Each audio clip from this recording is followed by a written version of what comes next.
Hello नमस्कार दोस्तों, जय माता दी, राधे राधे।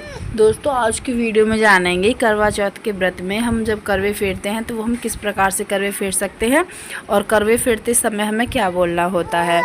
इस साल सन 2024 में करवा चौथ का व्रत जो है वो 20 अक्टूबर को मनाया जाएगा। तो यहाँ पे जो है हमने 2 करवे ले लिए हैं जिन्हें हम फेर रहे हैं। तो इस प्रकार से जो है आप करवे फेर सकते हैं और करवे जो है वो हमें 5 बार फेर सकते हैं या फिर हम 7 बार फेर सकते हैं। दोनों करवों में मैंने जल भरा हुआ है और जो एक करवा है जिसे हमें चंद्रमा को अर्घ देना होता है उस करवे में मैंने थोड़े से अनाज के दाने डाले हुए हैं। तो यहाँ पे जो है मैं करवे फेर के आपको दिखा रही हूँ। तो आप जो है इस प्रकार करवे फेर लीजिएगा। करवे जो है वो आप 5 बार फेर लीजिएगा या फिर 7 बार फेर लीजिएगा। करवे फेरने में सबसे ज़्यादा महत्वपूर्ण चीज़ जो होती है जिसका आपको विशेष ध्यान देना होता है वो होती है कि जब आप करवे फेरें तो ये दोनों जो करवे हैं ये आपस में मिलने नहीं चाहिए। मिलने का मतलब होता है कि ये दोनों आपस में टच नहीं होनी चाहिए, इनकी आवाज़ नहीं होनी चाहिए। तो आपको इस चीज़ का बड़ा विशेष ध्यान देना होगा। करवे जो है वो शाम के समय में जब आप चंद्रमा को अर्घ देते हैं ना 8 साढ़े 8 बजे, उससे पहले जो पूजा की जाती है तब करवे फेरे जाते हैं। दोपहर में करवे नहीं फेरे जाते हैं। शाम की जो पूजा होती है, जो चंद्रमा को अर्घ देने से पहले की पूजा होती है ना, तब जो है करवे फेरे जाते हैं। तो आप जो है तब करवे फेरिएगा। करवे आप जो है 5 बार से और 7 बार फेर लीजिएगा। और करवे हमारे यहाँ पे हम दोनों करवे में जल भरते हैं।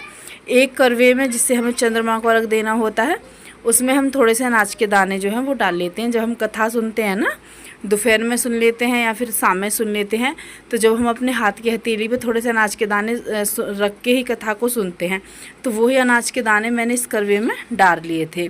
तो इस करवे से हमें चंद्रमा की पूजा करनी होती है, चंद्रमा को अर्घ देना होता है। तो इस करवे में जिसमें हमने अनाज के दाने डाले हुए हैं, जो दूसरा करवा है, जो दूसरे करवे में जल है, उस जल से हमें तारण को अर्घ देना होता है। जब आप शाम के समय में पूजा करेंगे, 6 बजे करें या 7 बजे करें या 7:30 बजे करें, तो एक करवे को तो आप रख दीजिएगा चंद्रमा को अर्घ देने के लिए, दूसरे करवे से आप दे दीजिएगा तारण को अर्घ साथ के साथ में। तो इस प्रकार से आप जब करवे फेरें तो करवे फेरने के बाद आपको दोनों जो करवे होते हैं, एक से आपको चंद्रमा को अर्घ देना होता है, दूसरे से आपको तारण को अर्घ देना होता है। और जब आप करवे फेरें तो ये दोनों करवे आपस में मिलने नहीं चाहिए, इनकी आवाज़ नहीं होनी चाहिए। और जब आप करवा फेरें तो आपको बोलना है ले सुहागन ले करवा, और जब दूसरी बार में आपको बोलना है दे सुहागन दे करवा। इस प्रकार से आप 5 बार फेर लीजिएगा या फिर 7 बार फेर लीजिएगा। करवा फेरते समय आपको सिर्फ यही बोलना होता है कि ले सुहागन ले करवा और दे सुहागन दे करवा। और करवे जो होते हैं वो आपस में मिलने नहीं चाहिए, इस चीज़ का आपको विशेष ध्यान देना है। इन दोनों की आवाज़ नहीं होनी चाहिए।